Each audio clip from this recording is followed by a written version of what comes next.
Fala pessoal, Lucas Costa aqui mais uma vez. Dessa vez a gente tá indo pro 6º episódio da 2ª temporada. Dessa vez deu certo, Gustavo. O mais difícil aqui é acertar a temporada do episódio. O resto a gente flui tranquilamente. E mais uma vez com meu amigo Gustavão, que como sempre traz um monte de informação bacana aqui pra gente.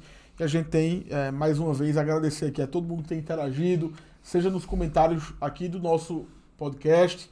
E eu já aproveito para convidar para que vocês possam se inscrever aqui no podcast, me seguir nas redes sociais, Lucas Costa, _ADV, seguir o Gustavão aqui. G Rocha A com 2 As no final. E que possa continuar interagindo, tanto pelo podcast, quanto pelo Instagram, nos cortes que a gente posta, mas também no nosso grupo do WhatsApp, em que toda quinta-feira, às 19 horas, na hora que a gente lança e sobe o episódio aqui no canal, a gente também disponibiliza a cópia da sentença que nós analisamos lá no grupo, no podcast.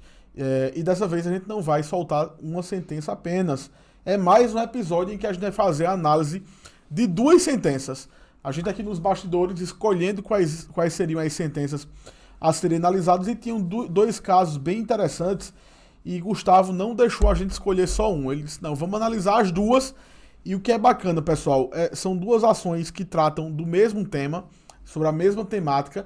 Uma delas é uma decisão de 1º grau e outra delas é uma decisão de 2º grau, de um recurso. A decisão de 1º grau dela também tinha sido no mesmo sentido. Então, em resumo, aqui nós temos 3 decisões. 2 de 1º grau e uma do recurso. Todas elas no mesmo sentido. Então, quando a gente tem essa construção jurisprudencial sendo feita, você já tem previsibilidade na sua entidade. Ou seja, o que significa isso? Para traduzir, quando acontecer um caso semelhante a esse na sua associação, saiba que boa parte das decisões judiciais, quando a gente constrói o processo judicial de forma bem feita, você já tem uma previsibilidade de que essa ação será positiva para você, e você pode assim saber se você está construindo um passivo jurídico ou não.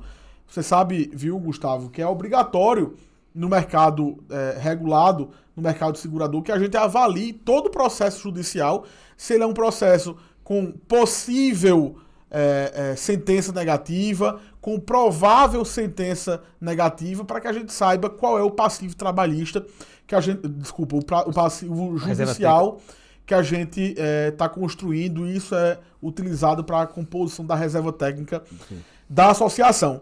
E sobre esses casos, sobre esses 2 casos que a gente vai tratar hoje, a gente trata de demora de reparo. Houve a prestação de serviço, a associação reparou. E a primeira observação que eu trago é, na verdade, a associação não reparou, né?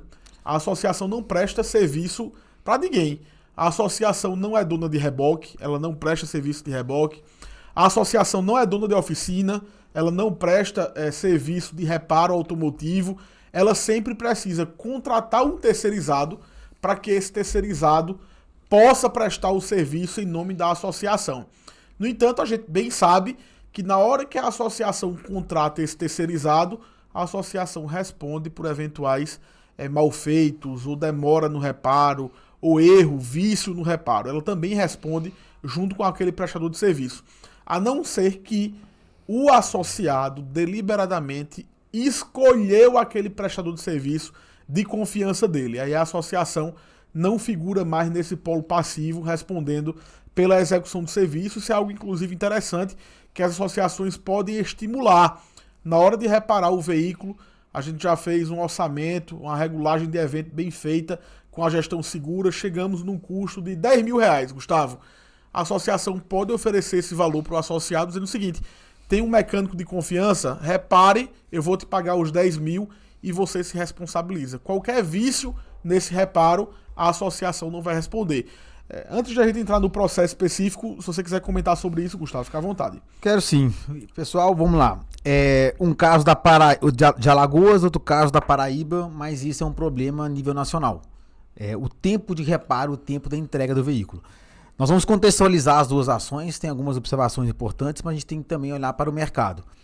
Durante muito tempo, existe um entendimento que as seguradoras têm até 30 dias para liquidar um sinistro, que é indenizar. Durante muito tempo teve entendimento sobre o fornecimento de peças, mas não é isso que nós estamos pontuando aqui, tá? O associado, ele ficar 5, 6 meses com o veículo parado, É uma situação extremamente constrangedora, complicada, inclusive financeira para ele. Porque a associação não pode só simplesmente deixar ele 6 meses sem o veículo, porque isso está prejudicando a vida dele, possivelmente. Mas acontece, porque às vezes a peça é muito específica, tem BO de fábrica, e a associada talvez não pagou a participação, não complementou a documentação. São várias situações que vêm ao nosso entendimento, e no final nós vamos dividir algumas coisas, tá? Eu discordo um pouco do doutor quando o doutor fala o seguinte: a associação não tem oficina, óbvio que ela não tem oficina, não tem reboque, mas essa argumentação é muito falha. Sim. Sabe? Não tem, mas cara, o associado te contratou, não contratou a associação. Então utilizar, eu não tenho oficina, não posso fazer nada, não é por aí. Não, mas isso eu tô falando. Eu sei disso. Tipo, nem utilize essa argumentação. Assume o BO e depois resolve pra frente. Tá? O que a gente vê aqui? E um detalhe importante, procura aí no Google, eu esqueci o nome do jornal que vinculou isso, mas só jogar reposição peça seguradora 6 meses, joga essas palavras-chave. Vai mostrar, matéria do final do ano passado, que as próprias seguradoras hoje enfrentam uma demanda de até 6 meses para reposição de peças. No período pós-pandemia, a reposição de peças ainda não foi estabelecida. E esse é um ponto extremamente importante. Só que o associado não quer saber disso também, porque foi vendido para ele uma solução. Facilidade. Uma solução. Só que, para a gente ir direto ao caso, tá? Como evitar essa dor de cabeça quando a gente sabe que muitas das vezes a oficina não faz um bom trabalho e nunca tem culpa, né? A oficina sempre não é comigo, né? Eu sempre joga o problema para frente. Então vamos lá, como fazer um bom trabalho? Quando a oficina não é responsável, quando as peças não chegam, quando o associado precisa do veículo. A comunicação resolve muito esses problemas. Sim, sem dúvida. O associado não quer saber quando que o carro dele fica pronto. Ele quer os reportes mensais, diários, semanais, não importa, quinzenais. Então, se você ter uma linha de comunicação assertiva, transparente e eficiente com o associado, você vai minimizar uma série de problemas. Você esquecer do associado e achar que ele está satisfeito que o carro dele vai ficar 2, 3, 4 meses parado, tenha certeza que você vai ter um problema grave lá na frente. Perfeito. Nesse caso aqui, talvez seja o segundo, o associado, ele alega que o carro dele ficou 5 meses parado, mas ele próprio se contradiz quando ele demorou, se não me engano, 3 semanas para completar a documentação e pagar a participação obrigatória. Dica rápida, pagamento da participação obrigatória sempre deve ser feito para a associação. A gente conversa sobre isso no grupo do WhatsApp. Não é que sempre deve ser feito, eu aconselho que é o melhor caminho. Direto ao caso. A associação ela defende que pelo regulamento, e ela está certa, o regulamento é claro, mas ela fala que ela tem até 30 dias úteis para fazer diligência, regulação e orçamentação. Pessoal, mesmo que ela esteja dentro do direito dela e ela ganhou a ação estando dentro do direito dela, 30 dias úteis é um prazo que não tem um serviço, não tem uma entrega legal. Então, um ponto de reflexão é esse. Você pode estar certo. Mas o que você está entregando, né? Exatamente isso. Você vai entregar para o associado uma experiência que ele vai ficar... Você tem 1 mês e meio para você aprovar o orçamento? Não precisa disso tudo.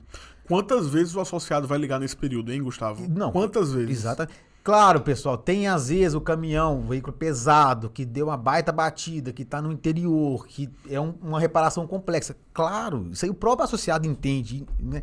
Compreende, mas você ter como regra a prerrogativa que você tem 30 dias úteis, 1 mês e meio para dar um parecer, é um serviço horroroso. Enfim, o associado entrou com a ação e perdeu porque ele queria uma perda total, uma indenização por causa desse prazo extremamente excessivo. Outro ponto que a gente tem que levar também em consideração, pessoal, nenhuma associação, ou raríssimas, cobrem, fugiu a palavra, lucro cessante. Não cobre lucro cessante. Porém, se o associado demonstrar que o tempo de reparo, esse lapso, foi provocado por uma ingerência, um péssimo trabalho da associação ou da oficina, ele vai entrar com lucro cessante e vai ganhar o lucro cessante. Não tem como a gente precisar, 30 dias, ok, 60 dias, ok. Mas se o associado mostrar, nós não estamos achando a peça, e o associado demonstra que a peça tem sim disponível no mercado, porém não no preço que a associação queria. Se ele conseguir provar isso, juridicamente falando, ele vai ganhar. Porque a associação não pode deixar o prazo correr porque ela quer pagar barato na peça ou porque ela não quer achar a peça no preço que ela gostaria. Então, caiu por terra aquela afirmação que associado não tem direito a lucro cessante. Se o lucro cessante dele, que foi um lucro cessante, for provocado por ingerência e incompetência da associação, ele vai entrar e vai ganhar. Perfeito. Só pontuar, eu vou pontuar de trás para frente, porque vai ficar mais didático para quem está nos ouvindo. Sobre o lucro cessante, vamos começar por aí. Pessoal, a gente precisa entender que o juiz é um ser humano igual a gente. Eu já falei isso em outros episódios. E muitas vezes o que vai pautar a decisão do juiz é o bom senso. Veja, se foi estipulado que o prazo para reparo são 180 dias, 6 meses, foi estipulado que o prazo para reparo é 1 ano, não interessa. Na hora que Gustavo foi fechar o contrato comigo, eu disse, Gustavo, tá ciente que é 1 ano para o reparo, né? Tô Reparo ciente. não, autorização. Autorização ou reparo, Porque reparo a gente não consegue determinar, né? Tá, tudo bem. Enfim, para autorização, tá ciente? Estou ciente, eu quero fazer dessa maneira mesmo. Ok, então ele estava ciente, ele aceitou aqueles termos, tudo bem.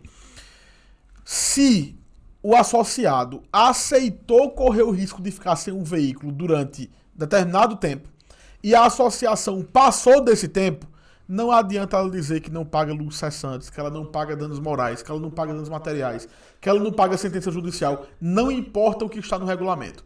O juiz vai entender o seguinte: Gustavo aceitou que se ele tiver que passar por um reparo, ele aceita passar 30 dias úteis. Ele aceita passar 60 dias úteis. Durante esse tempo, o prejuízo que ele teve por não ter o veículo é um prejuízo que ele já aceitou arcar. Mas além dos 30 dias úteis, passou mais 10. Esses 10, ele não tem a obrigação de arcar. Então ele recebia como mototaxista uma diária de R$100 por dia de serviço. Diária de R$100 por dia é redundante. Uma diária de R$100. Ele vai receber esse lucro cessante de R$100 durante aqueles 10 dias que extrapolou o prazo. Não R$100 durante o prazo todo que ele ficou sem o veículo. Então é importante a gente pontuar com relação a isso. Agora, o que a gente bate na tecla sempre. Tem duas coisas. O que é legal e o que é justo. É preciso que o pessoal em casa entenda o que é legal e o que é justo. O que é legal é o que a lei diz que está correto. Mas muitas vezes o que é legal não é justo.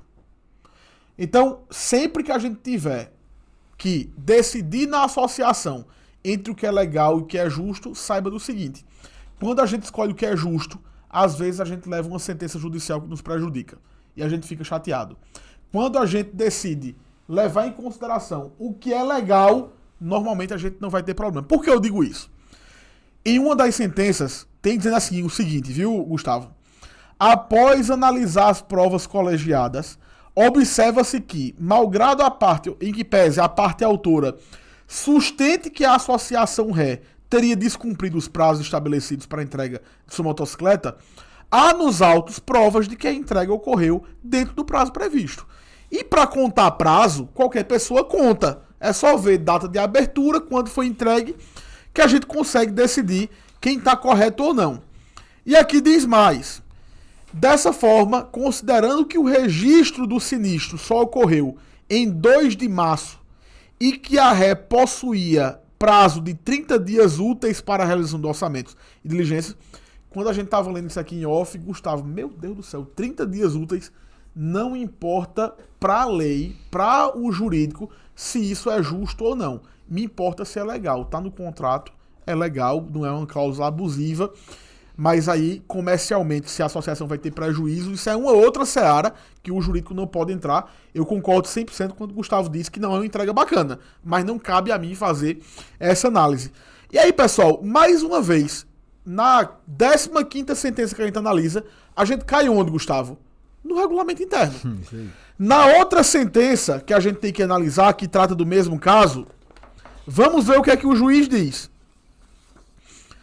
Como bem pontuado pelo juízo de 1º grau, essa é a análise da sentença de 2º grau.